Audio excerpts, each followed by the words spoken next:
تین چیزیں ایمان کو تباہ کر دیتی ہے: امیروں کی محفل، عورتوں کی صحبت اور جاہلوں سے بحث مباحثہ۔ جو شخص تمہارا غصہ برداشت کر لے اور ثابت قدم رہے تو وہ تمہارا سچا دوست ہے۔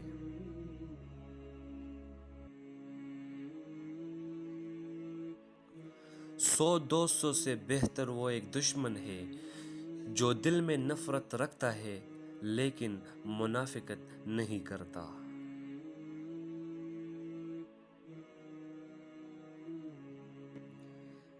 ایسی غربت پر صبر کرنا جس میں عزت محفوظ ہو اس امیری سے بہتر ہے جس میں ذلت اور رسوائی ہو۔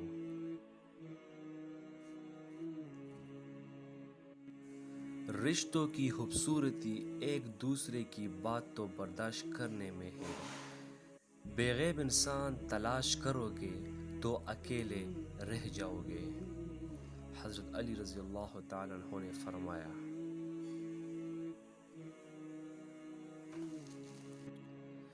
جو ذرا سی بات پر دوست نہ رہے وہ دوست ہی نہیں، اور جس کو ایسی دوست کی تلاش ہو جس میں کوئی حامی نہ ہو اسے کبھی بھی دوست نہیں ملتا۔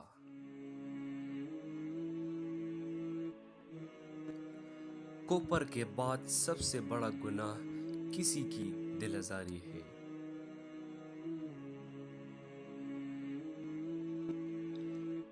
کسی کا غیب تلاش کرنے والوں کی مثال اس مکھی جیسی ہے جو سارا خوبصورت جسم کو چھوڑ کر صرف زخم پر بیٹھتی ہے۔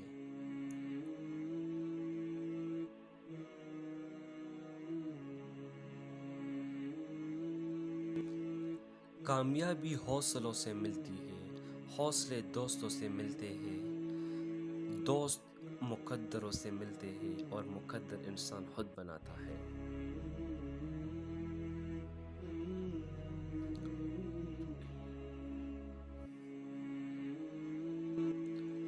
جب کوئی دوست تمہیں اپنا راز بتائے تو سمجھ لینا کہ وہ اپنی عزت تمہیں امانت دے رہا ہے۔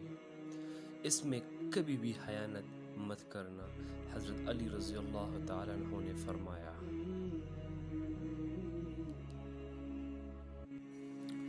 سب سے پہلی عبادت یہ ہے کہ انسان مصیبت میں صبر کر کے اللہ پاک سے مدد کا منتظر رہے، تو یہ سب سے بڑا انسان ہے۔ وقت اور دولت دو چیزیں ہیں جو انسان کے اختیار میں نہیں۔ وقت انسان کو مجبور اور دولت مغرور بنا دیتی ہے۔ حضرت علی رضی اللہ عنہ نے فرمایا، انسان کے کردار کی دو منزلیں ہیں: دل میں اتر جانا یا دل سے اتر جانا۔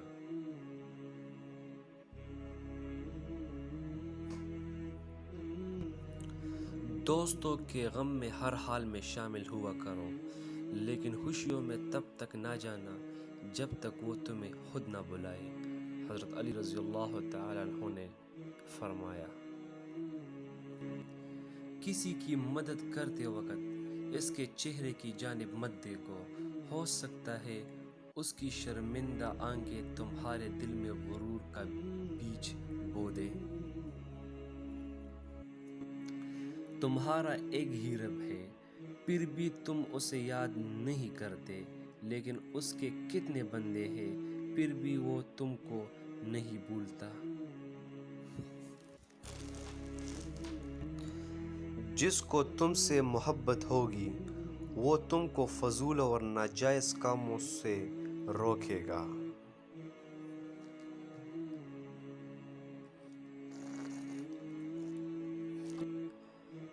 تین رشتے بے نقاب ہو جاتے ہیں: نمبر 1 بڑھاپے میں اولاد، نمبر 2 مصیبت میں دوست، نمبر 3 غربت میں بیوی۔